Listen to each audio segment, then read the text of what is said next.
Nah, teman-teman udah paham kan mengenai demokrasi yang telah rekan saya sampaikan?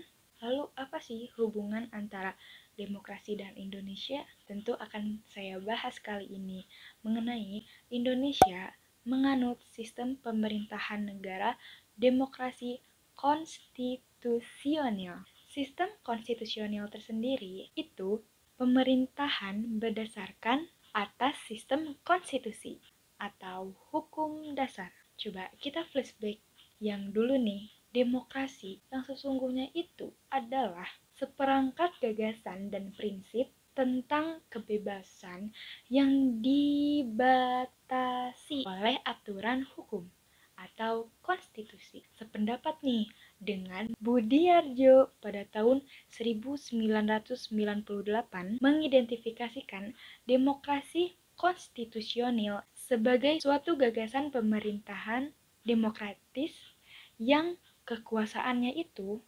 terbatas dan pemerintahannya tidak bertindak sewenang-wenangnya. Mungkin kita bisa analogikan seperti ini. Rodanya pemerintahan ibaratkan mobil, lalu pasti ada pengendaranya dong. Konstitusi kita ibaratkan seperti rambu-rambu lalu lintas sebagai yang membatasi ke pengemudi atau rodanya pemerintahan ini berjalan pasti tidak sewenang-wenang dong, tidak semaunya dong. Kalau mikirnya semaunya pasti akan tersesat, akan terpuruk, pokoknya mah tidak terarah gitu. Sehingga jalannya roda pemerintahan itu butuh sekali adanya konstitusi sebagai pengingat kita untuk tetap di jalan yang lurus, tetap di jalannya sebagaimana roda pemerintahan harus dijalankan. Sependapat nih, apa yang dikatakan dengan Lord Acton. Dia berkata, power tends to corrupt, but absolute power corrupts absolutely. Aduh, artinya ini apa?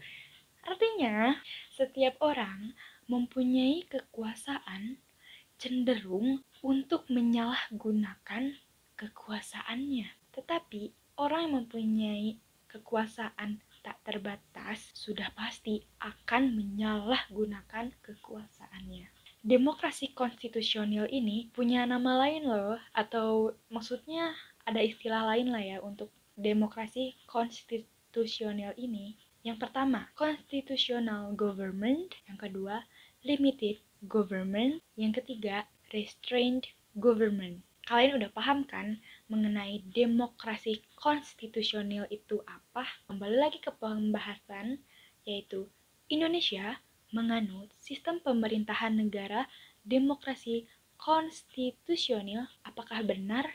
Apakah kalian sudah membuktikan?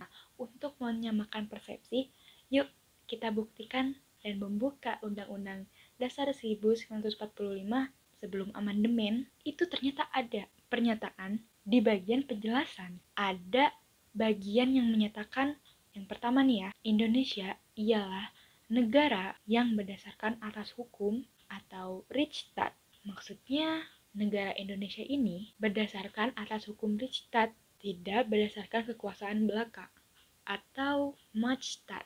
Yang kedua, sistem konstitusional pemerintahan berdasarkan atas sistem konstitusi hukum dasar tidak bersifat absolutisme atau kekuasaan yang tidak terbatas. Lalu berlanjut lah ya, pasti Undang-Undang Dasar 1945 mengalami perubahan, khususnya nih, ada nih perubahan yang ketiga pada tahun 2001, ketentuan tentang Negara Republik Indonesia berdasarkan demokrasi konstitusional pada bab 1 tentang bentuk dan kedaulatan ada di pasal 1 ayat 2 dan ayat 3. Pasal 1 ayat 2 berbunyi, kedaulatan berada di tangan rakyat dan dilaksanakan menurut Undang-Undang Dasar. Pasal 1 ayat 3 menyatakan negara Indonesia adalah negara hukum. Ada lagi nih, ketika kita lihat pembukaan Undang-Undang Dasar 1945, bagian pembukaan di alinea keempat